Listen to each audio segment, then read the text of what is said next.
blows the whistle. They are pumped. Boy, they're pumped. A tough win earned through the power of will, and this place is bouncing.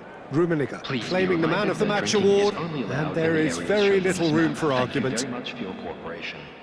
Thrilling, nail-biting, perhaps frustrating until the very end, but we do have a winner. Well, I just think that determination and persistence has paid off handsomely to squeeze the win out of a draw. Sometimes it comes down to grit and desire and the stubbornness to keep plugging away. And this has been great staying power. And all that remains for me is to thank Jim Beglin. That's it from us tonight. A very good evening to one and all.